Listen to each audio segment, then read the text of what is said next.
Parce que là, j'ai quand même les odeurs de maquereau qui tiens. restent un petit peu accrochées dans la cuisine, malgré ces belles brises marines qui nous viennent de large. Purifier l'air, c'est ça? Il y aurait besoin. Est-ce qu'on peut le faire dans la cuisine, Nathalie? Écoute, ça tombe bien, je vais vous présenter une lampe normande qui purifie, qui décore et parfume nos intérieurs depuis 1898.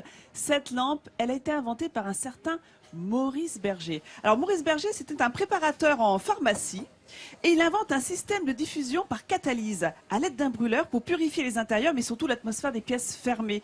Alors c'est une technologie révolutionnaire à l'époque, hein. Elle est brevetée à l'international et elle est destinée dans un premier temps aux hôpitaux. D'ailleurs cette lampe était vendue en pharmacie.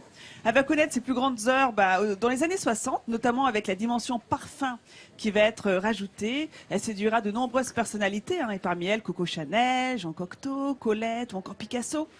Il faut compter, les amis, une bonne année pour créer une nouvelle lampe. Parce qu'il y a le flaconnage, dont la fabrication est toujours artisanale, il y a le parfum qui est élaboré en laboratoire, il y a aussi notre système de catalyse.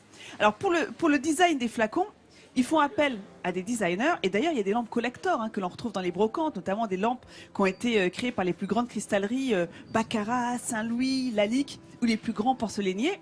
Et pour la création du parfum, eh bien, comment ça se passe? Ils font ce qu'on appelle un brief olfactif avec un nez, un créateur de parfum qui travaille avec eux.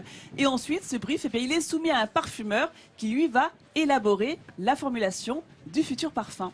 Et donc là, on a un bel échantillon de lampes devant soi. Ils sont beaux, hein, c'est...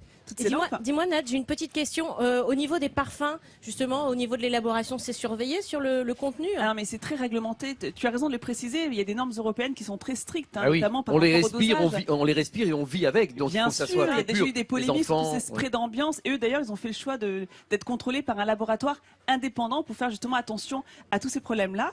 Alors, comment ça fonctionne? Je suis sûre que Gonzague, ça t'intéresse. Alors, regarde, je te montre. Notre lampe. Donc, on va d'abord vous montrer le brûleur. Il est juste là. La mèche est en dessous. Elle est immergée dans notre liquide, dans le parfum, exactement. Pour faire fonctionner notre système de catalyse, on va d'abord allumer notre brûleur pour le faire monter en température. C'est ce qui va activer la catalyse. On va atteindre les 500 degrés, donc on va l'allumer pendant 2 minutes. Ah bon, c'est aussi chaud. 500 degrés, voilà. Et pendant ce temps-là, justement, c'est la première phase. Ça va permettre d'attirer les grosses molécules malodorantes, parce que les molécules malodorantes sont grosses. Donc ils vont les attirer, éclater. Ah, c'est pas la petite molécule fine qui fleure bon, c'est la grosse molécule qui va éclater pour la rendre toute fine. Oh, tiens, un truc chaud, je vais y aller. Ça va permettre justement donc de tuer, de détruire ces mauvaises odeurs. Ensuite, on va éteindre le brûleur et la température va tomber à 200 degrés. C'est là où le parfum va se diffuser tranquillement. Donc, contrairement aux sprays d'ambiance qui vont camoufler les mauvaises odeurs, là, on les détruit et après, le parfum est subtilement... Comme si on lavait l'air. C'est exactement juste, ça, au lieu de le masquer. C'est pour ça que ça a été utilisé au départ dans les hôpitaux. Dans les hôpitaux. Parce qu'il fallait, et ça servait purificateur, quoi. Dans les pièces fermées, notamment. Alors, au niveau du design, vous avez vu, hein, ils en sortent 8 à 10 par an. Alors, celle-ci, c'est l'iconique. Elle est vraiment très jolie. C'est une réédition du tout premier modèle qui date de 1905. Alors, c'est un modèle vintage. Elle est en verre laqué. Et vous voyez tous ces petits picots, c'est ce qu'on appelle les pointes de diamant. C'est une technique qui était très prisée au 19e siècle. Alors après, ça vous fait penser à quoi celle-ci là? Un galet. Un galet. Oh, bravo, une belle pierre polie, effectivement. Et donc là, ou un quartz, hein, en fait, là, il y a une idée du designer de se rapprocher du minéral. Donc il y a vraiment un vrai travail également sur les formes.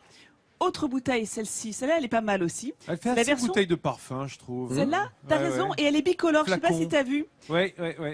Tu vois, on part d'une nuance de couleur pour finir sur une autre. Alors, je sais qu'Éric, vous connaissez très bien cette entreprise parce que vous avez un membre de votre famille. Absolument, c'est ma belle-sœur qui travaille chez Lampe Berger. Elle s'occupe du développement digital de la marque et donc nous savons beaucoup de Lampe Berger à la maison. C'est vrai ? Effectivement, oui, ça sent très très bon. Parce qu'à chaque Noël, elle vous en offre une. Oui, même pour les anniversaires. J'ai une idée, je vous ai apporté une Lampe Berger.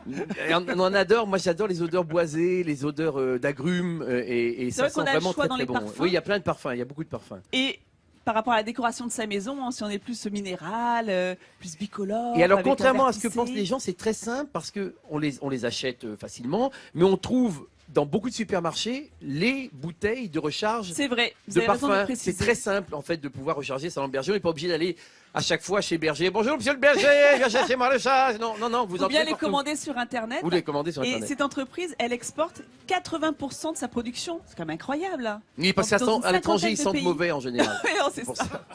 Et pour finir, je voudrais juste rappeler aussi que c'est une entreprise du patrimoine vivant, donc dont le savoir-faire est reconnu par l'État. Ils ont eu ce prestigieux label. Voilà, donc on vous mettra tout sur france3.fr si vous avez été séduit par ce beau savoir-faire normand. Merci Nathalie. Merci.